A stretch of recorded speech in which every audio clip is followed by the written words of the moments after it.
Ok, lepo pozdravljeni danes vsi skupaj. Tukaj smo zbrani Sveta Trojica v Invitalu. In sicer smo danes z vami Jure, Luka in pa naš Tadej, znan tudi kot gospod doktor. Predstavili vam bomo naš dogodek, ki ga gostimo konec februarja, teden kineziologije. Obenem pa seveda bomo predstavili kot uvod za ta dogodek tudi nekaj perečih tem iz področja rehabilitacije, kineziologije in pa zanimivih tematik, ki zanimajo praktično vse nas. Skušali vam bomo vse razložiti na čim bolj zanimiv, na čim bolj razumljiv način, tako da bo zanimivo čisto za vsakega od vas.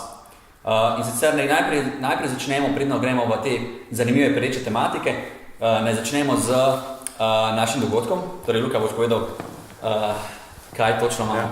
Jure, hvala za ta lep uvod. Se pravi, tale dogodek, ki ga pripravljamo, bo potekal 23.2. Imamo par zanimivih tem. Se pravi, Jure bo tukaj za predstavitev hrbtenice, Tadej bo predstavljal ramenski obroč, pa vpliv fascij na gibanje, potem jaz predstavljam koleno, pa še Žan ima zanimivo temo pomen prehrane pri poškodbah. Tako da, predavanja bo naravnana čim bolj praktično, tako kot si že omenil, v bistvu, da ne bo še malo več tistega teoretičnega znanja, ki ga v bistvu lahko sorazmerno hitro dobiš, če greš brati o neki tematiki, ampak tisti konkretni primeri, se pravi, kaj lahko hitro ukreneš, kjer so tisti prvi ukrepi, ki jih narediš, da bi recimo odpravil bolečino, ali pa v bistvu potem tudi popravil gibanje. Tako da v bistvu zelo primerno za vse tiste, ki delajo na tem področju, da se lahko takoj v bistvu nekako posvetijo stranki, ki dobijo tak primer, in v bistvu tudi zelo, se pravi, primerno za vse, tudi za lajke. Praktično za lajke. Kako v bistvu sami lahko te stvari odpravljajo? Kako sami lahko torej odpravite stvari povezane s koleni, hrbtenico, rameni, praktično škodami celega telesa. Torej, vsi strokovnjaki bomo obdelali določen del telesa. Pa kar začnemo s Tadejem, kaj imamo danes tukaj? Jaz bi v bistvu kar začel tako z eno tako zanimivo tematiko. Eno od tem na tem seminarju bo tudi v bistvu vpliv fascij na gibanje. Zdaj ta fascije so v bistvu danes taka zelo popularna tema. Veliko se govori o tem, o nekem fascialnem fitnessu, vsem tem. Mogoče če čisto na kratko sploh poveš, kaj v bistvu fascija je, ker pač ljudje tako potem povezujejo to s 1001 zadevo. Mogoče kaj sploh v osnovi fascija je. Ok, najprej lep pozdrav tudi z moje strani. Zadnje čase je res kar ta fascija zelo popularizirana, tudi včasih na nek način malo zlorabljena, glede samega izražanja in njenega pomena. Fascija je kot vse ostale strukture lokomotornega aparata je pomemben del samega gibanja. V osnovi je pa fascija neke vrste vezivno tkivo, ki obdaja posamezne snope mišic, posamezne mišične skupine. Potem tudi raziskovalci, ki to raziskujejo, opažajo, da je tudi sam ligamentarni aparat del tega, pa tudi na vsezadnje vojnice okrog kosti. V bistvu je fascija neki generalno vezivno tkivo, ki naj bi v bistvu telesu dalo neko osnovno obliko. Čisto lahko si to lahko predstavljamo kot na primer pomarančo z iztisnjenim sokom, recimo. Se pravi, dobimo tisto tako nitkasto strukturo, ki v bistvu daje neko osnovno obliko sami pomaranči. Tako v bistvu tudi fascija bi našem telesu dala neko osnovno strukturo, ki se v bistvu tudi oklepa okrog samega skeletnega sistema. Koliko pa debela fascija? Zdaj odvisno je, na primer, tam, če štejemo ligamente kot del fascije, je lahko pač zelo toga, pa tudi dosti debela, recimo govorimo o milimetrih. Medtem ko imamo tudi več plasti fascij, imamo tudi sama celična stena, se lahko smatra kot del fascije. To so lahko tam zelo tanke strukture, medtem ko pač, tako kot sem omenil, ligamenti ali pa torakolumbalna fascija, so pa že malo bolj močne, pa toge strukture, ki pač lahko jih merimo v milimetrih. Koliko se potem da dejansko manualno vplivati na samo obliko, strukturo, raztegljivost fascije, ker dostakrat slišimo, da tudi marsikateri strokovnjaki torej govorijo, želijo v bistvu sproščati fascije. Kaj točno v bistvu s tem mislijo? Jaz načeloma se tukaj ne poglavljam samo terapevtske namene teh fascij, pa smo kar nekaj stvari o tem prebral. Zdaj, Sama fascija, jaz mislim, da mehansko, direktno za nekimi pritiski je pač ne moreš kar tako manipulirati, da bi zdaj spremenil mehansko strukturo same fascije. Dolžino, ne? Ja, ali pa dolžino kar naenkrat. Je pa res, da je fascija zelo oživčena in z kinestetičnimi receptorji in taktilnimi receptorji, tudi bolečinskimi receptorji, kar pa vemo, da pač preko senzoričnega sistema zelo vpliva potem na sam dražljaj, ki ga samo gibanje sproža v sam centralni živčni sistem. In posledično, če mi imamo drugačen senzorični priliv v centralni živčni sistem, tudi pomeni, da se bo centralni živčni sistem na ravni kontroliranja oziroma izvajanja gibanja drugače odzval, če ima v bistvu feedback drugačen, kot ga ima predtem. Ne? Se pravi, v bistvu delujem bolj na samem živčnem nivoju, ki se potem lahko mogoče na dolgi rok pretvori v nek mehanski dražljaj na fascijo. Veš, kaj je mogoče tudi zanimivo, tle recimo pri teh omembi fascij in vsem tem, se pravi, danes najdemo tudi cel kup vaj, ki jih propagirajo v bistvu, da ne bi stimuliral fascije oziroma nekako prav za fascije, recimo neke fascijalne vaje.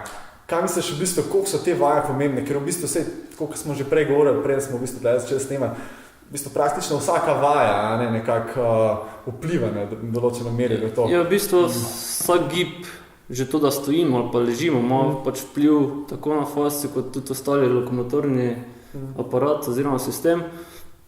Je pa res, da pač so določene vaje, ki mogoče vplivajo malo bolj na mobilizacijo samih fascij med seboj, ker pač imamo več sloja fascije, imamo tiste, v bistvu, ko sem že prej omenil, okrog ligamentov, kosti, okrog posameznih slopov, okrog posameznih mišičnih skupin, potem v bistvu še kot ena celota direkt podkožna fascija. Ne?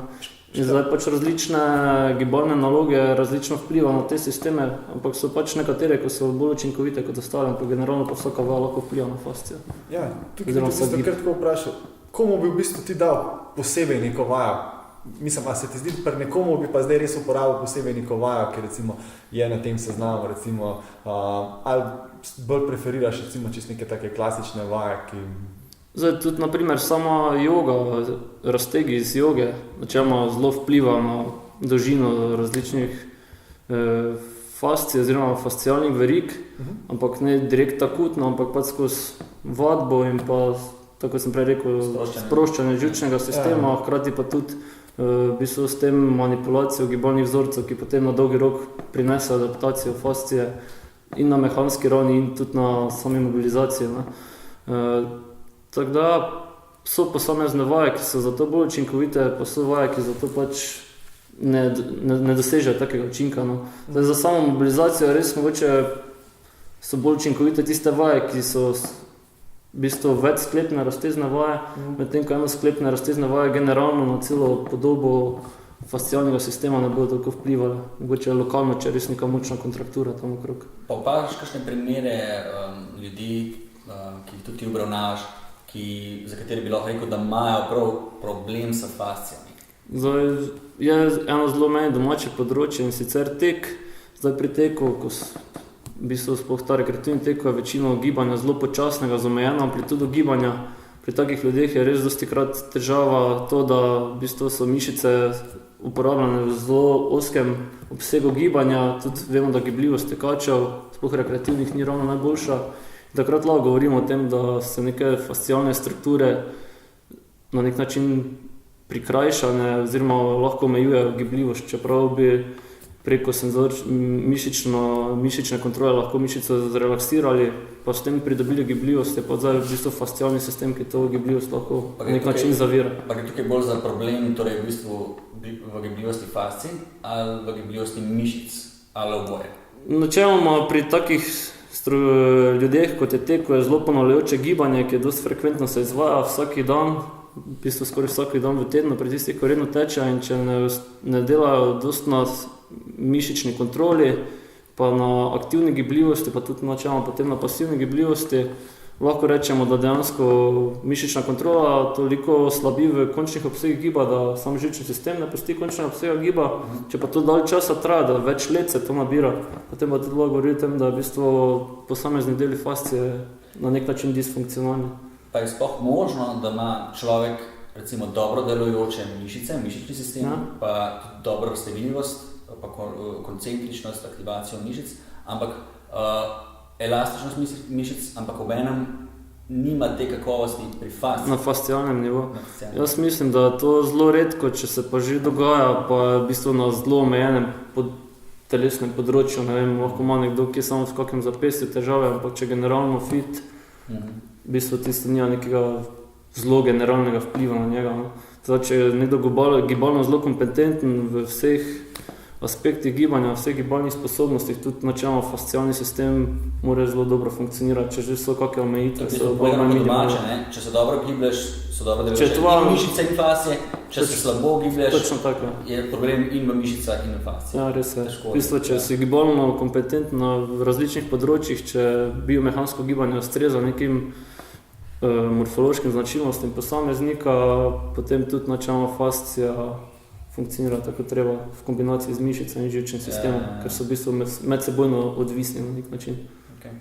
Se pravi, zdaj smo nekako tako povedali, da če nekdo nima nekih težav, se pravi neke specialne vaje z tega področja, v bistvu neko zapravljanje časa, v bistvu lahko bi rekel. Verjetno je veliko precej drugih nekih vaj, ki bi lahko bolj učinkovite. Ja, sigurno so neke vaje aktivne gibljivosti skozi osnovne gibalne vzorce, pa tudi potem bolj kompleksne gibalne naloge, bolj učinkovite, kot pa če se ukvarja samo z vami za fascialni fitness. Pa kje misliš, da lahko več pridobi nek rekreativc ali pa tudi športnik, recimo, je to bolj pomembno, recimo, ko gledamo z vidika neke preventive, oziroma recimo, kadar je neka poškodba prisotna, ali tukaj tudi vpliv na njegovo tekmovalno sposobnost? Mislim, se je verjetno ni tako povezano, ampak kje se ti zdi bolj? Tako kot smo rekli, sam fascialni fitness itak se opada z ostalimi sposobnostmi, pa ostalimi tkivi oziroma telesnimi strukturami. Je pa res, da ponovadi ljudje rata bolj pozorni na to, ko prije do nekih težav, poškodb.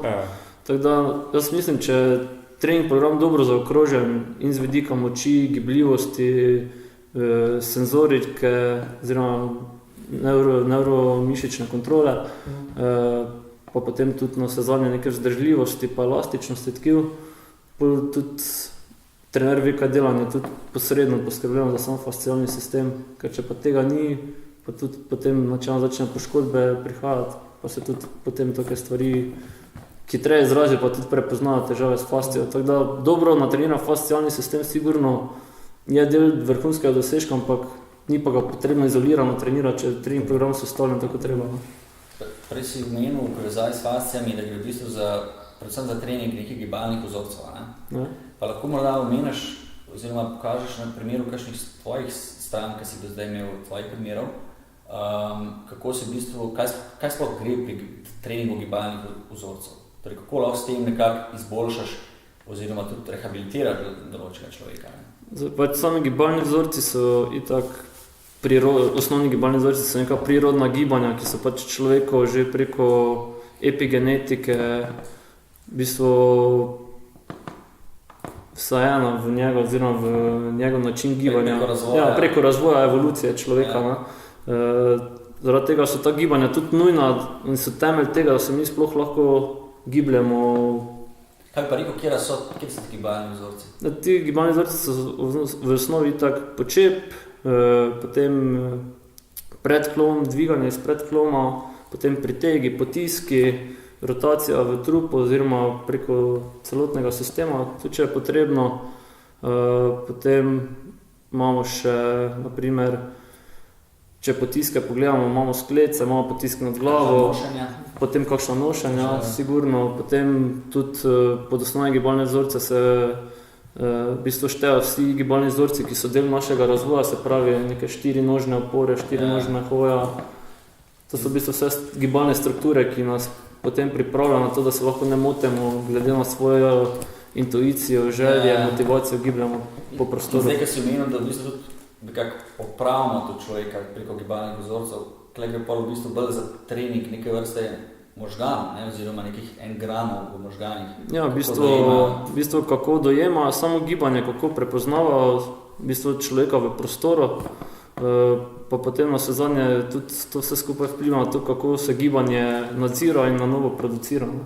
In preko tega, ko mi to zboljšujemo, tudi zboljšujemo posledično kakovost samega gibanja, če gledamo samo navzven čisto biomehansko ali pa čisto na mišično fascialnih strukturah, recimo. Kako pa obremenjuje tkiva, ne? Ja, kako to mehansko se v bistvu potem obremenjuje, pa tudi kako se rekrutira posamezne mišice, v kakšnem zaporednje, v kakšni meri. Torej, v bistvu z boljšanjem biomehanike damo tkivom priložnost, da se regenerira in tudi adaptira primerno za neke aktivnosti, ki so pač primarne.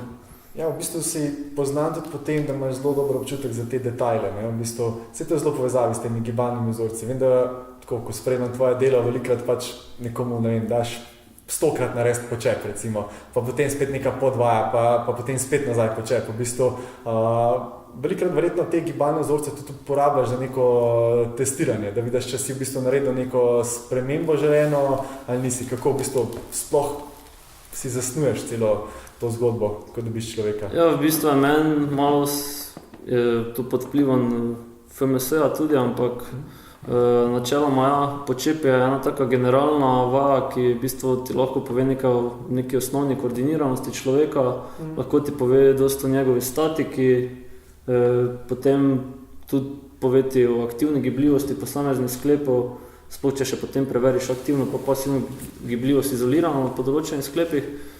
Potem tudi poveti, če nekdo deluje bolj na, recimo pri samem dvigu iz počepa bolj na kvadriceps ali pa bolj na posteriorno kinetično verigo, se pravi z gluteusov pa hamstringov.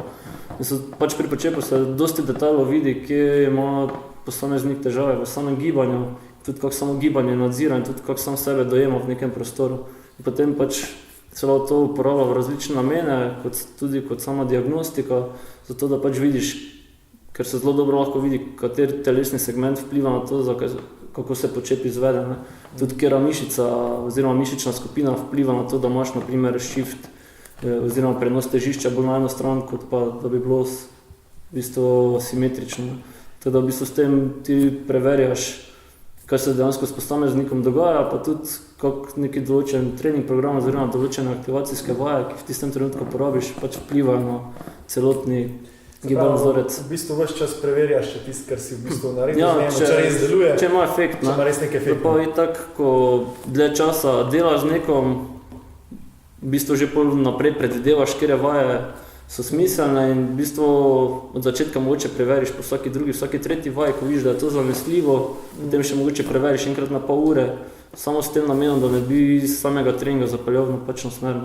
Pri tebi je v bistvu to zanimivo, ker vem, da tako, uporabljaš pač veliko različnih vaj, ampak pač se mi zdi, da tako, nikoli niso ključne vaje, ampak vedno gledaš, kako nekdo izvede ta gib, ne, se pravi, ne gledaš, zdaj bomo pa naredili izpadni korak, zato da bo, ne vem, to, kar se pri spadnem koraku recimo ne bi zaktivirali, ampak ga pač gledaš čisto, ker že ob tem opazuješ neke detajle in potem prilagajaš te stvari, se pravi, večkrat bolj uporabljaš to gibanje kot celoto, ne zdaj samo neke vaje, da v bistvu prideš do cilja. V bistvu vedno so mi osnova, pač neki osnovni gibalni vzorci, kompleksne vaje in če vidim, da je človek kompetenten v njih, da jih dobro izvaja, potem načeloma ne rabim nekih podvaj za to, ne? Preko teh vaj človeka generalno razvijam. Ne?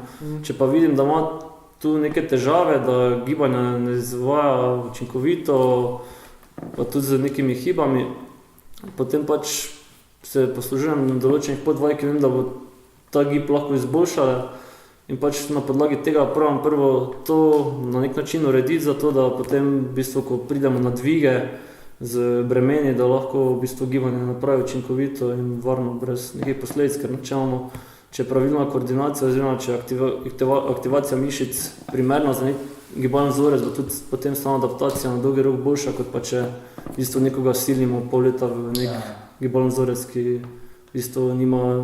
Ker kompenzira. Ja, ker kompenzira. To sem te mislil tudi vprašati, torej koliko se tebi, tudi pri naših strankah dosti delamo, tudi ti delaš dosti s takimi strankami pri nas, ki imajo določene asimetrije, in koliko se ti zdi asimetrije, torej mišične asimetrije, posturalne asimetrije, torej asimetrije v drži, v tonizaciji mišic, glede na levo, desno stran in tako naprej. Koliko tukaj vpliva na človekov kakovost življenja? na slabšo kakovost življenja. Zdaj, čisto je odvisno od posameznika, nekateri pač imajo kompenzacije in s tistim kompenzacijami zelo dobro funkcionirajo, živijo, ker so pač našli nek način, ki je podobno učinkovit kot pač nam primarno znan način. Takšnega človeka pač načela ne bo šel spreminjati, ker če nima težav, pa če gibanje biomehansko toliko nadstopa, da bi bila dolgoročno posledica obraba sklepov, ko pač postiš, ker vsakič, ko greš drezati v to, veš, da se še kar nekaj novih problemov odpre, ki jih pa včasih z lahkoto reši, včasih pa to je zelo težko. Tako da to bi se zmer treba pogledati, a to celo sliko, pa če njemu to v bistvu izboljša sploh kvaliteta življenja in gibanja in pač outcoma na dolgi rok. Doskrat so kakšne težave v bistvu zgolj lepotne. Ja, ker je pa res, imaš ljudi, ko imajo enormne kompenzacije, tako če gledamo samo sliko, kak gib spelje, ampak načeloma on to naredi sproščeno, pa dosti elastično, lahkotno in tak načeloma je dosti manj dovzeten za poškodbe, kot pa nekdo, ko gibalni vzorec kinematično gledano naredi pod narekovaj perfektno, prvo pa vprašaš, kak je bilo, pa je v bistvu bil cel zategnjen, v bistvu prestrašen, da je gib sploh naredil. V bistvu ima samo znotraj sebe polno nekih borb, kak določena mišična skupina rekrutira, zato je gib sploh speljen. Takšen človek je v realnih situacijah dosti bolj nevaren za poškodbe, kot pa nekdo, ker se mora prisiliti, ker se v bistvu prisili, da prije v dober gib. V bistvu naredi več nekih kompenzacij, kot pa nekdo, ko... Ker pa ne moreš podzavestno ga ne bo naredil. Podzavestno ga ne bo naredil dobro. Oziroma, ko ga v okolje dal, kjer bo gib mogel delovati na nek način avtomatično. Tako pač je večino športnih igrah, recimo. Takrat bo sigurno neke tiste hibe dosti bolj pokazal, ker pač ne mogo vsega gibanja zavestno kontrolirati. To se ni hvala reči, ker v bistvu si dosti menil čisto na vsak dan življenje, ampak tudi v bistvu v športu je veliko tega, ne vem, že v atletiki, kjer ne bi šlo za neko perfekcijo, ni tako odstopanja možnega, ampak ne vem, ene najhitrejših ljudi, ne vem, Bolt, Johnson, je kar nekaj takih stvari, pač, ki so genetski neki. Ker bi še nekdo te stvari popravljal, pa bi mogoče zgubila zaradi tega to sproščenost v gibanju. Se to pri Boltu, na primer, je bilo dosti kritik, tudi Johnson je dal kritiko na to, zakaj niso njegovega ali dvenega dela hrbtenice poštimali pa tega. Samo gleda tudi najhitrejši človek na svetu, pa da ima vrhunski ritem, ko večina atletov nima, pa dolžino koraka, ko večina atletov ne more razviti niti približno, bolj težko greš kaj spreminjati, ker v bistvu boš učinkovitost gibalnih vzorcev s tem zelo verjetno porušil, ker v bistvu vsaka nova navada rata močnejša takrat, ko narediš z njo več ponovitev. Nekako mi je bilo všeč enkrat, ko si na enem seminarju govoril, to je vprašanje, kdaj take stvari popravljati ali pač tako, pa vem, da si takrat govoril o tem, kadar vidiš, da gre za neko nekontrolirano zadevo, se pravi, da športnik tega ne kontrolira ali pa da si res lahko potencialno hitro škoduje, se pravi, če pa vidiš, da ta njegova prilagoditev v bistvu pri njemu dobro funkcionira, pa tudi ne greš, se pravi, ta kritična presoja. Presoja, pa tudi na koncu je tudi cueing, Če ti nekomu rečeš, tam ti koleno narobe stoji, ko ta gib delaš, da ga zavestno drži ven, boš načelno na njegovo percepcijo gibanja pa aktivacijo mišičnih skupin potem posledično naredil dosti več škode, kot pa če boš mu, dal neke drile z elastiko na, recimo agilnostni lestvi v kontrolirani hitrosti, brez da se on zaveda, zakaj to dela. V bistvu on na nek način na podzavedni ravni neke gibalne vzorce optimiziral in če to pač narediš kot del ogrevanja vsakič, par tednov zaporedoma, se sigurno potem na dolgi rok lahko pozna večje učinkovitosti gibanja, hkrati pa ti njemu zavedno nisi percepcije gibanja spreminjal. Zdaj si mi na en primer dober spomnil tudi, recimo, ker je danes je tako v fitness industriji zelo popularno, ko se dela počep, kolena potisane navzven. In potem ta, recimo, težava tega, ko recimo potem nekdo gre v neke skoke in vse to in ima potem lahko tle malo ta napačen gibalni vzorec, to se tudi spomnim, smo enkrat govorili o tem. Tega kar dosti.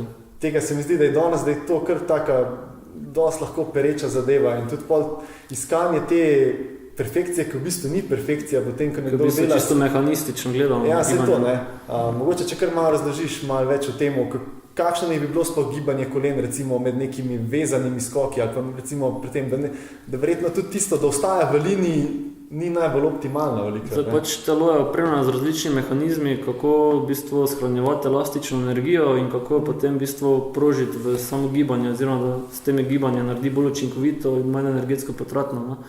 Zdaj pri poskokih iz polčepa, recimo pa pri poskokih z iztegnjenimi koleni oziroma z togimi koleni. Pač zelo lepo lahko spremljamo, naprimer učinkovit skakalec, ko bo šel v doskok, bo lepo zadržal položaj, malenkost bo kolena šla čist malo v valgus, potem ko se bo tu se shrani elastična energija preko fascij, ligamentov in ostalih struktur, tudi deloma kosti lahko, če so zelo eksplozivni. In ko enkrat to naloži, se v bistvu to sprosti kot neke vrste vzmet in je v bistvu tu... Izstreli se gor. V bistvu se izstreli, ja, in taki človek je dosti bolj elastičen, pa dosti bolj eksploziven, pa je v bistvu gibalno učinkovit, kot pa nekdo, ko bo z zelo rigidnimi stopali, pa zelo rigidnimi koleni šel v polče, pa proba iz tega odriniti, ker prvo ne bo mogel delovati na 100% refleksni ravni, drugo bo pa za tisto svojo zavestno kontrolo v bistvu gibanje naredil rigidno, pa energetsko potratno, pa hkrati tudi neeksplozivno. Se to je, ker se pravim, danes se res velika tu paža. Ker pač načeloma se tak stopalni lok je zato narejen, da se rahlo upogne, da shrani energijo in se v bistvu posledično potem to sprosti kot nek dodatni vir. Ne? In podobno, če stopalo rahlo gre navznoter, bo tudi načeloma sledila kolena, pa tudi potem kolki. Ne? Ja, ne, glih zato sem to omenil, ker se mi zdi, da je danes ena taka res, mislim, je taka zdeva, ki je velikrat narobe zastopljena. Pač treba pa vedeti, ja, da so pa stvari pri tem, ki so lahko pač anomalije oziroma pretirano nagibanje k temu in pač to lahko mehanizem poškodbe. Ne? Se to, da znaš pač kritično presojati, kdaj je v bistvu preveč, kdaj je pa to v bistvu čisto tak normalen ti moraš vedeti, kako se nekdo normalno giblje in takrat lahko ti iz tistega njegovega gibanja oceniš skozi izolirane vaje, če ta njegov valgus primeren ali ne. Ne moreš zdaj za nekoga, ko ima že v osnovi varus v kolenih, imeti istega kriterija, kot za nekoga, ko že ima v osnovi valgus v kolenih. Ja, to se mi zdi en tak primer, kjer bi lahko v bistvu iz nekoga, ki ima zelo lepo elastično, mehkobno gibanje, naredil v bistvu precej bolj rigidno gibanje, če bi ga šel precej popravljati. Tudi načeloma verjetno za poškodbe bolj dovzetno. No. Ja, sigurno. Pa še je pa res, energetsko, mislim. Je bolj potratno. Ja, se to je. Kar pa tudi načeloma potem lahko vpliva na gibalno kontrolo znotraj nekega daljšega trenažnega procesa oziroma daljše trenažne obremenitve znotraj enega treninga, recimo. Tudi regeneracija potem. Zdaj na seminarju boš govoril tudi o ramenskem obroču. Tudi pri nas se dosti ukvarjaš z ramenskim obročem, pa nam lahko mogoče malo razložiš, zakaj v bistvu tudi rehabilitacija ramenskega obroča ni zgolj rehabilitacija ramenskega obroča. Da imaš tukaj zraven v bistvu še druge sklepne strukture, zakaj so pomembne. Pa mogoče, če malo nam razložiš ene par prepričanj, ki veljajo med ljudmi, torej, ali so res toliko zategnani današnji ljudje, današnja populacija, ker nekako vsi govorijo, ni gibljivosti v ramenih, ni gibljivosti nikjer, da na to malo razložiš. Torej, malo najprej v ramenskem obroču, pa koliko so res veljavne te trditve. Ja. Zdaj pač sam ramenski obroč je dosti kompleksen sklep, ki v bistvu mora imeti veliko mobilnost, hkrati pa tudi na neki način stabilnost, da lahko v bistvu gibe izvajamo v velikih amplitudah in da so ti gibi varno izpeljani. Sestavljanje itak iz samega ramenskega obroča, lopatice in pa glenohumeralnega sklepa. A že interakcija med vsem tem je dosti komplicirana in če tu neki detalj ne štima 100%, se na dolgi rok lahko izkaže kot neka težava, z rotatorno manšeto, z glenohumeralnim sklepom, tudi s tetivo bicepsa, naprimer, pa čisto odvisno, kaj posameznik počne, pa na kakšen način je začel kompenzacijo izvajati. Zdaj pa ni nujno, da je direkt ramenski obroč tisti prvi razlog, zakaj je prišlo do težav v ramenskem obroču. Ponavadi se v bistvu catch skriva nekje druge oziroma dalje dol po telesu. Dosti krat je lahko ležen. Te hodim vprašati, ker preden, ko v bistvu, ko neka stranka k tebi pride recimo zaradi težav z ramenom, v tega ti začneš gledati, kaj je pri njemu v kolku, kaj se dogaja dol pri stopalu, vso to v bistvu celo povezavo. Kinetično. Ja, tako mogoče včasih, po mojem, včasih kakšen občutek, da ga že malo zafrkavaš, ko on je prišel k tebi zaradi ramena, zdaj ga pa ti tle gledaš na kolku, pa s kolkom je v bistvu načeloma v redu. Kako so te povezave, mogoče, če to opišeš, kako gre tlele? Če si predstavljamo, da imamo desni bok više, bo načeloma telo reagiralo tako, da bo desna rama malenkost nižja. Kar načeloma pomeni, da bo strukture, ki so na desni strani, bolj pod tonusom oziroma bo imeli višji tonus in bodo tudi načeloma, če gledamo razdalje, malo prikrajšane, medtem ko strukture na levi strani bodo bolj sproščene, oziroma niti ne bolj sproščene, v bistvu na nek način podaljšane. In zdaj lahko so tudi strukture na levi strani boleče zaradi tega, ker pač non-stop iščejo neko tenzijo, da bi v bistvu normalizirale pozicije sklepov, ne. Ampak če nima dovolj moči, tega ne morejo, pa tudi če nam nek v bistvu, kako bi rekel, biomehanski oziroma statični predpogoj manjka, da se to lahko zgodi, potem se v bistvu delajo Sizifovo delo, ne. In so na nek način non-stop pod tenzijo, hkrati pa utrujene in podaljšane, ne. In take mišice dostikrat tudi bolijo, ne. In potem se v bistvu razvijajo neki različni bolečinski vzorci, ki lahko preko latentne bolečine, to pač poznamo pri trigger point terapiji, pa tudi pri sami normalni masaži ali pa refleksni masaži, v bistvu prožijo bolečino recimo na ramenski sklep, ali pa v bistvu povzroča spazem tudi potem na oddaljen sklep, ne. In to potem tudi samo biomehaniko sklepa lahko spremeni, ne. Zdaj najbolj povezava, kar sem do zdaj imel v praksi, je bilo vedno z nekim zvitim gležnom, potem prikrite težave z kolkom, sakroiliakalnim sklepom in tudi posamezniki ponovadi to potrdijo, da je bil prvo malo gležen, pa se to umirilo, pa potem se preneslo mogoče na kolk, pa je bilo potem v redu. Potem pa, ne vem, čez kako leto pa se v bistvu vse skupaj izrazi na vratu ali pa rami, naprimer. Ne. Se pravi, hočeš reči, da ramenski del je že tako komplicirana zadeva, in je ampak da je stvar še bolj komplicirana. Bolj komplicirana kot pa samo ramenski obroč. Tudi pogledni kot je lahko dostikrat, to imam sam tudi izkušnje, ker pač imam poglednega kota malo avtomatsko, če ima nekdo pogledni kot ali pa da eno oko slabše vidi, bo normalno glavo vsakič malo zarotiral. Tako se tenzija preko skaleno, sternokleidomastoidesa in globoki fleksorjev vrata drugače prenaša na samo ključnico in ko se ključnica drugače pozicionira, se tudi sam glenohumeralni sklep pa tudi rotatorna mašeta posledično lahko začne ta drugače obnašati, kot pa je normalno. Ne.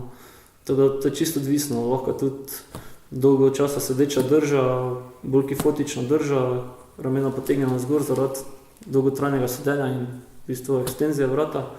In dejansko se v bistvu glenohumeralni sklep zapre, v bistvu prehod rotatorne mašete pod akromioklavikulárnym sklepom se isto zoža in pač imaš potem neko kaskado problemov, ko ne veš, kateri je bil točno prvi. Se mislim, da smo prišli v bistvu glih do tega bistva, s čim se v bistvu sploh ukvarjamo mi, ne? Torej v bistvu, da ko nekaj zdravimo, ko nekaj rehabilitiramo, odpravljamo neko gibalno težavo pri človeku, ne?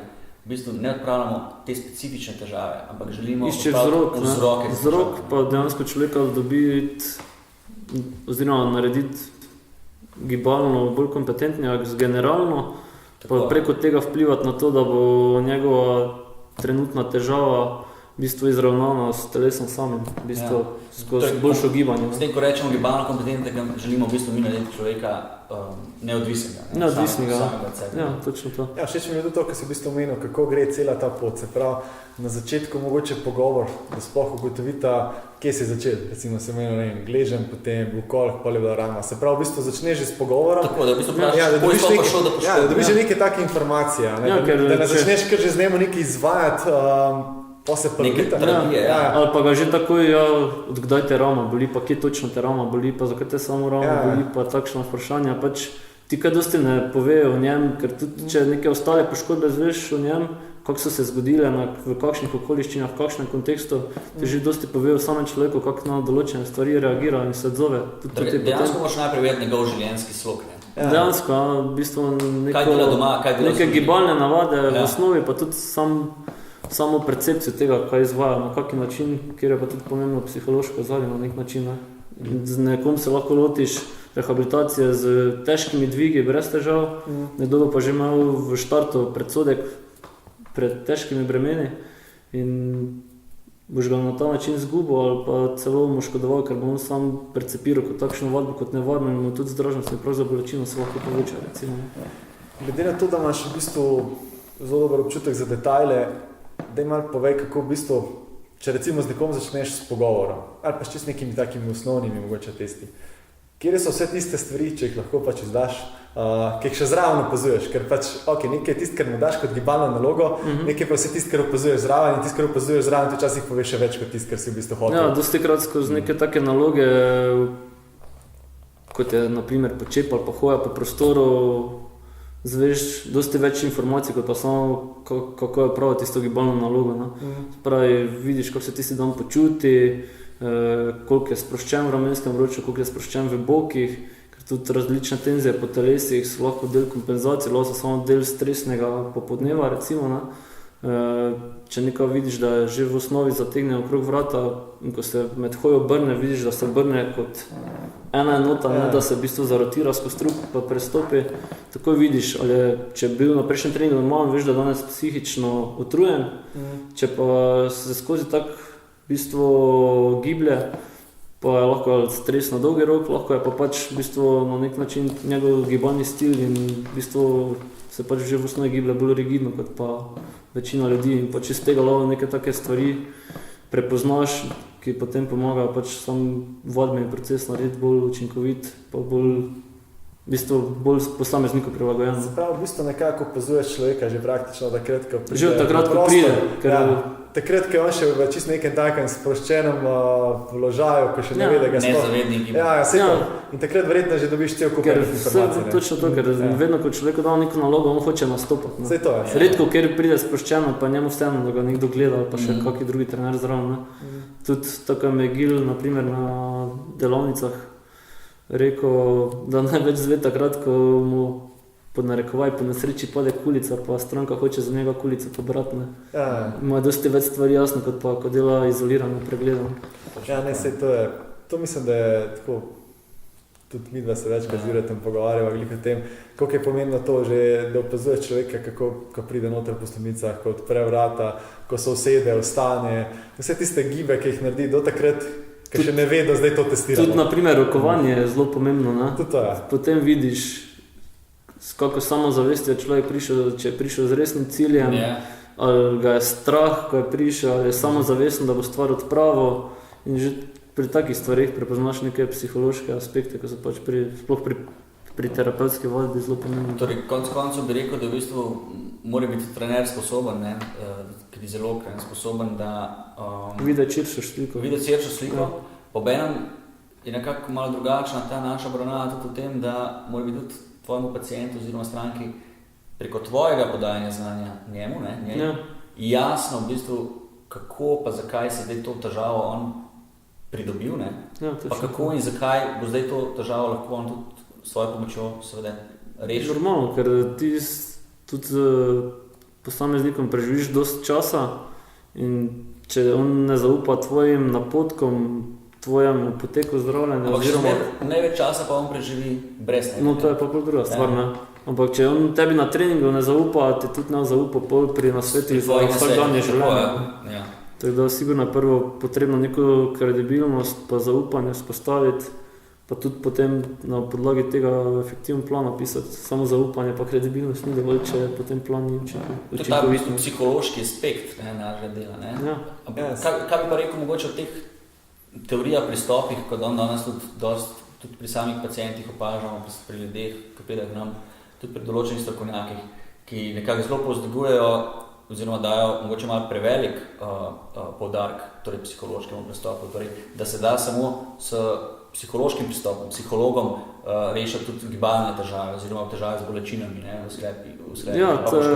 Koliko je to v bistvu tukaj je res. Pač lahko rečem, da psihosomatika sigurno ima zelo pomemben vpliv na gibanje človeka, pa tudi na različne, predvsem kronične bolečine. Ni pa to zdaj edina možna rešitev, oziroma en del enačbe, ko v bistvu, če z nekom delaš trening, pa veš, da so vaje za tisti njegov problem in znanstven dokaz in tudi praktično potrjene že na več primerih, ki so v bistvu bili zelo podobni njegovim, pa celo enaki. In on kljub temu ne napreduje, ali pa sploh ne napreduje, ali pa celo nazaduje, takrat je pač tudi smisel malo pogledati v ozadje same psihosomatike, če so pač kakšne težnje kje druge. Kako pa ti v takem primeru reagiraš? V takem primeru pač se probaš človeka malo pogovoriti, ne direktno ga vprašati, ampak pač malo izvedeti ozadje, kaj se mu trenutno v življenju dogaja, na kaki način to dojema in pol na podlagi tega pač mu na nek način vaje prilagoditi. Tako je, čeprav razumem, v bistvu ne gre tukaj, da ti lahko samo preko pogovora rešiš stvar, ampak z izborom vaj. Tako, spremeniš pristop k tej strani. Ker če vidim, da nekdo zelo napet, pa da ima zelo težek sestanek, pa je živčen, pa na programu ima težke dvige. Ali pa zelo trpi v službi. Ali pa to mu težki dvigov, tisti trening ne bom dal, ker vem, da je možnost poškode dosti večja, hkrati pa njegov simpatični sistem še bolj povzdigne, hkrati večji spazem sili. In boljši taki trening narediti nekaj bolj v bistvu sproščujoči, a na nek način neke vrste aktivno raztezanje, pa potem, če vidiš, da se sprosti, mogoče kakve lažje dvige opraviti.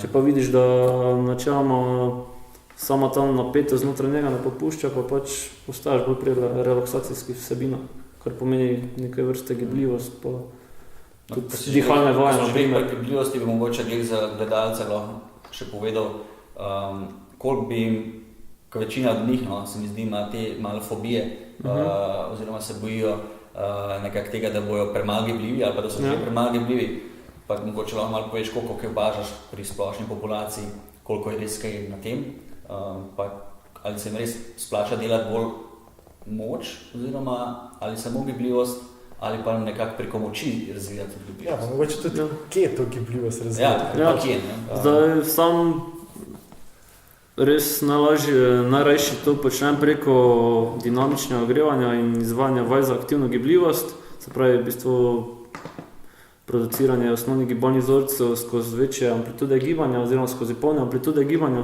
Če pa vidiš, da določena mišična skupina to gibanje zavira, pa normalno, da boš mogoče dal kakšen bolj statičen raztek oziroma bolj izolirana vaja za tisto mišično skupino, zato je potem aktivna gibljivost skozi osnovne gibalne vzorce narejena na biomehansko primeren način, ampak načeloma, če nekomu dvigneš moč oziroma aktivacijo, kar pomeni sinhronizacijo mišic, frekvenčno modulacijo, v bistvu s tem ti zboljšaš ozaveščenost neke mišične skupine. Če ti imaš zboljšano ozaveščenost mišične skupine, pomeni, da tudi lahko boljšo relaksacijo narediš, kar se potem na dolgi rok lahko pozna na večji aktivni pa tudi pasivni gibljivosti, ker gibljivost ni nujno podaljševanje tkiva.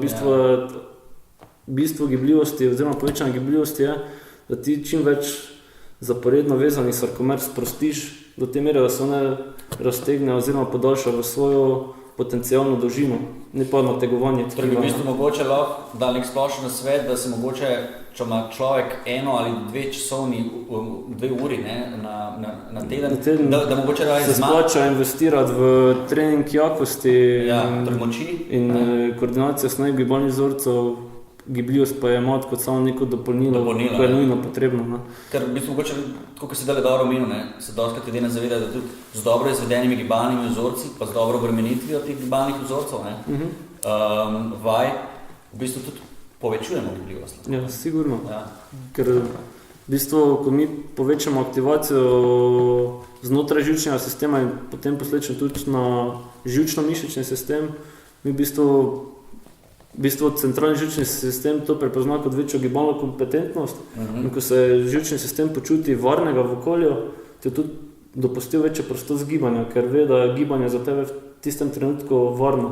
Če ti gibanje prepoznavaš, oziroma centralni živčni sistem prepoznava gibanje kot za sklepom nevarno, pač pod narekovaj govorim, potem bo tudi blokiral oziroma omejil določene telesne segmente in s tem omejil samo generalno gibljivost, oziroma tudi mobilnost. Torej, v bistvu lahko rečemo generalno, da je razmerje med močjo, jakostjo in pa gibljivostjo, nista to dve različni stvari, ampak sta v bistvu gre za nekaj zelo povezani zadevi. Zelo povezani, Ker načeloma, če gibanje dosti dobro poznamo, lahko izhajamo iz tega, da je v bistvu gibanje koordinacija in jakost. In v bistvu jakost in koordinacija definirata amplitudo giba in tudi silovitost giba, pa tudi način izvedbe, kot tehnično, kot tudi iz vidika samih sil, se pravi kinetično, kinetično in kinematično. Se pravi, če tako malo še poenostavimo, če recimo nekdo čuti, da nima prave gibljivosti, ne vem, recimo tle v predelu zadnjih stegenskih mišic, ko hoče narediti nek predklon. Lahko aktivira samo mišice medeničnega dna, se pravi skozi neke od začetka moče bolj izolirane vaje, potem pa skozi kompleksne gibanje bo avtomatsko pridobil na gibljivosti, recimo v kolčni regiji. Posledično, če je Mogoče proksimalno pridobljena aktivacija, se bo tudi na gibljivosti oziroma mobilnosti distalnih delov dosti bolj poznala, kot pa če bo samo tisti del raztegoval. Bolj se pravi, mogoče včasih boš sposoben v tem sistemu, kot da se bo Pač- ulegel na tla in točno to, ne. vleko z elastiko. Ker dosti krat ljudje pozabijo, da dejansko gibanje vedno izhaja iz proksimalno dela in če tam aktivacija, pa tudi stabilizacija recimo ledvenega dela hrbta takšna, kot treba biti, bodo tudi distalno aktivacija mišic boljša, hkrati tudi mobilnost, ne, Ker v bistvu sklepov. tam se, ko razteguješ, takole pasivno se lahko celo včasih boriš pred nekim obrambnim mehanizmom Ja, točno telesa. to, ker In se v bistvu stalno zaletavaš v zid, po domače verjamem. ja, v bistvu razteguješ strukturo, ki je zategnjena zaradi tega, da varuje sklep, ne. Ja. In v bistvu ti tisto popustiš, narediš par gibov, v bistvu mišica spet zategne nazaj, ne. Ker V bistvu se boriš s posledici. Ja, če bi- boriš se s posledicami, ne z ne z roko. roko. Ja, no, saj to. Ker večina ljudi, ko dvigne aktivacijo, se jim posledično izboljša gibljivost. Ja. V večini telesnih regij. Mogoče še res najbolj na udaru je dosti krat gležen, ko je pač res dolgoletna kontraktura, pa mogoče je res ramenski obroč. Ampak kar se pa tiče kolkov, pa tudi posledično potem kolen, pa gležno je pa sigurno aktivacija okrog medeničnega obroča superiorna proti metodam gibljivosti. Vsaj po mojih izkušnjah. Mogoče nekaj- Tukaj izkušnja dvigovalcev težine. Na hiter, ki si omenil v bistvu tudi vaje za medenično dno, tudi o tem je veliko govora, da sem v današnji profesionalni sferi, tudi v terapevtski sferi, dostakrat opažam tudi, da se veliko preveč časa namenjeno treningom medeničnega dna.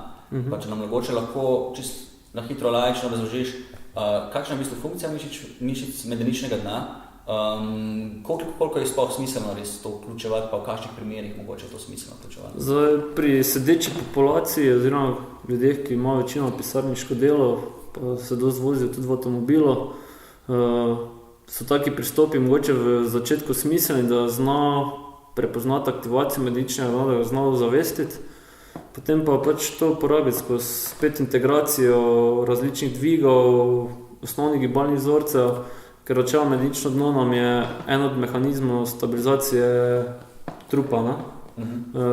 Se pravi, imamo v bistvu trebušno votlino, okrog katere so trebušne mišice, pač po različnih plasteh, nam zdaj naštevali, ki imajo v bistvu ta valjas princip kompresije, bracinga, ne? Potem, ko imamo iz zgornje strani diafragmo, zaradi tega so tudi dihalne vaje dostikrat pomembne, da ljudje znajo z diafragmo narediti bracing, z druge strani od spodaj pa imamo medenično dno in če popušča medenično dno, pa mi naredimo bracing z diafragmo in z trebušnimi mišicami, v bistvu povečamo popuščanje medeničnega dna pri že ljudeh, ki imajo na primer inkontinenco ali pa spuščeno medenično dno, ne? In če pri takih ljudeh ne delaš izolirane, pod narekovaj izolirane aktivacije medeničnega dna, mu lahko v bistvu z nekimi metodami bracinga in težkim dvigi delaš dodatno škodo. Če pa on to zavesti, natrenira tudi deloma preko keglovih vaj, pa potem to nekako integrira skozi same deadlifte ali pa ne vem, počepe, pa v bistvu s tem rešimo nek problem, ki se potem boljše prenaša v učinkovitost To si gibanja. dobro omenil, veliko ljudi ne enači trening medeničnega dna s keglovimi vajami. Pa je to, so samo keglove vaje trening medeničnega dna, ali bi dejansko tukaj... Verjetno so lahko nek začetek. Ne? Lahko so nek začetek, ni pa to v bistvu bolj kot neka aktivacijska tehnika oziroma kot ozaveščanje medeničnega dna. Ne? Pa to kot voditelj, tudi ti kot trener strokovnjak, kineziolog, lahko ugotoviš pri človeku, torej, kako pride do te kontrakcije, kako izvede dobro kontrakcijo medeničnega dna, kako lahko to ljudje sami pri sebi morda preverijo, ker vendar ne gre za nek premik uda. Ugotoviti je malo težje, sam načelno se tega ne poslužujem, da bi s palpacijo ali pa s čim preverjal, ampak se pa zelo lepo vidi, naprimer, ko nekdo dela deadlift, tudi z lahkimi bremeni, in naprimer, če vidiš, da naredi bracing s trebušno steno, kar lahko potipaš, pa tudi zadaj potipaš, kaj se dogaja, potem tudi vidiš, kak je dih, pa kak je prsa zapr, oziroma na kak način jih je postavil, lahko že sklepaš, da načeloma ti dve enoti primerno aktivira. In pol, če vidiš, ko začne vlek, da spet popusti v ledvenem delu ali pa v bistvu gib ne gre z bokov, pol lahko sumiš, da je, ne vem, naprimer težava medenične dno ali pa aktivacije gluteusov, oziroma glutealne regije, naprimer. Bolj se jaz na ta način ukvarjam s tem, da skozi take lažje naloge opazim. Da preko prepoznave telesa vidiš. Ja, vidim, če neka regija popušča. Je pa res lahko ti pa ljudje tudi povejo, da imajo inkontinenco, pri takih pa i tak pričakuješ, da pa tam tudi. Ker tudi, naprimer, pri samih dvigih lahko tudi dostikrat vidiš, da globoki fleksorje vrata niso sposobni zadržati tenzije skozi posteriorno kinetično verigo. Ne? In tudi takrat, vse v bistvu so te strukture medenično, globoki fleksorje vrata in pa tudi globoke mišične strukture med sabo dosti in koordinacijsko povezan in tudi posledično aktivacijsko. In če je tu neki leaking, pač sam gib ne more biti 100% izpeljan. Da pa na izkušenosti samega terapeuta oziroma trenerja je to, da on te stvari prepoznal, pa jih ne prepoznal. Da pa več časa, ko si z nekom, bolj njegov gibanje prepoznaš, bolj prepoznaš njegove šibke točke in potem tudi bolj točno določiš, kjer del je kritičen. Za konec, če to rečemo, to, kar se že ti prej izpostavil, torej ta leaking, ki si ga omenil, torej v teh gibalnih vzorcih, ko vidiš, da mogoče ne dvigne lepo, v bistvu uteži stale, pa bremena stale, ampak ne naredi neko pretirano ekstenzijo, ne zna dobro recimo narediti bracing. Koliko je to smiselno popravljati zdaj pri nekom, ki nima še težav? Ki nima še težav. Ker prej smo omenili, da obstaja veliko nekih napačnih gibalnih vzorcev, ki so uspešni. Zdaj pri takih ljudeh čist tak ne rabiš mu tega direktno povedati. Lahko mu samo okolje nastaviš na ta način, da ti spodbudiš aktivacijo določenih mišic. Potem, in če on prepozna, da je gib naenkrat lažje, pa boljše izveden, da ima boljši občutek, kako ti samo skozi te gibe z različnimi fintami vodiš, da on v bistvu to integrira potem v osnovni gibalni vzorec. Potem pa pač to z osnovnim gibalnim vzorcem preveriš, če je delovalo, ne. Vse čisto enostavno v osnovi. To se pa zelo dobro da z nekimi elastikami reševati, ali pa naprimer delaš deadlifte, v eni roki imaš recimo 20 kilski kettlebell, v drugi roki pa naprimer 16 kilski kettlebell, pa tako manipuliraš rotacijo prsnega koša glede na medenico pa ramenske drobnice. Pri ljudeh, ki pa imajo že težave, pa ko vidiš, da je nek leaking, pa v bistvu zadevo lahko rešiš preprosto tako, da ti samo spremeniš, da imajo ta gibalni vzorci. In če vidiš, da se odzove pozitivno, da ni več težave, pol veš, da si najde odgovor. Pol nadaljuješ v tej smeri. Redko kdo najde direktno vzrok v prvem poskusu. V bistvu ti od začetka vidiš neke generalne večje kompenzacije, ki jih sproti lupiš kot neko čebulo. In potem za vsako plastjo se odkrije ena nova mini težava, ki ima posledično vpliv na prejšnjo, pa še na naslednjo, ki bo še odkril. Ti pa probaš priti do jedra. In pač ti probaš priti do jedra. Bolj ko si izkušen, več ko imaš stran s podobnimi simptomi, po gibalnih vzorcih hitreje pač priješ, ker že nekaj stvari naprej predvidevaš. Je pa res, da se moraš zavedati, da načeloma pretirano predvidevanje naprej je slabost najslabših terapeutov. Torej, že naprej predvidevaš. Že vnaprej točno misliš, da veš, kaj z njim narobe. V bistvu nikoli točno veš, kaj narobe. Pretirana generalizacija. Ja, točno to. Čeprav po drugi strani tudi opažam težave s pretirano individualizacijo. Ja, pa ne drugo, ni dobro, oziroma v različnem kontekstu je različno učinkovito. Res je.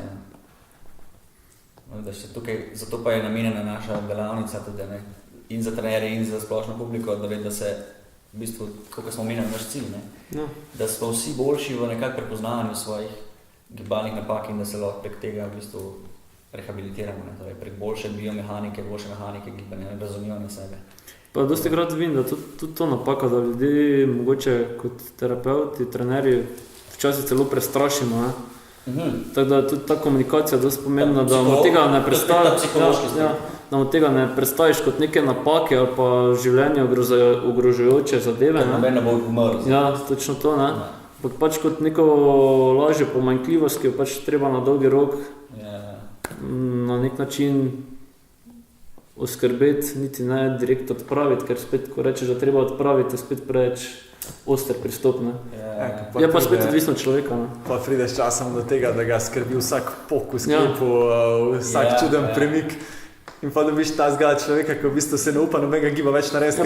Pod narekovaj dobiš gibalnega hipohondra. To je nekaj bolj ta nocebo efekt, ne? Nocebo, ne? Ne več placebo efekt, nocebo, ne?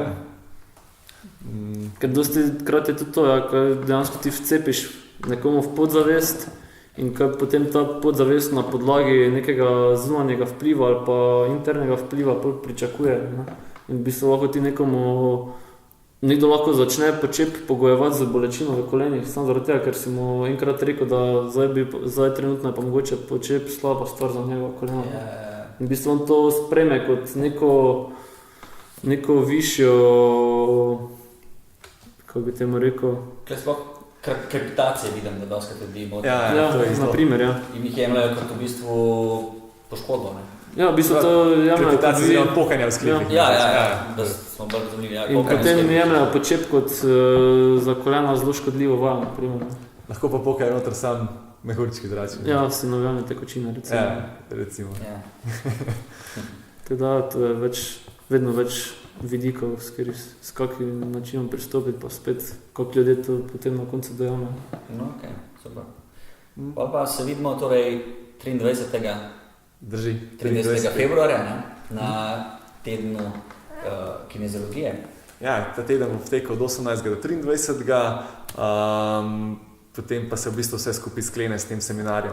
Ja, takrat imate tudi priložnost, da se v bistvu posvetujete z vsakim od posameznih strokovnjakov za tematiko, ki vas zanima, oziroma problem, ki vas zanima. Ja. Tako da, super, hvala za tedaj za nas za pogovor. Ja, hvala. Super, da smo se videli spet, ne? Ja, Pa še na mnoga leta. tako je. Čau. Lep pozdrav.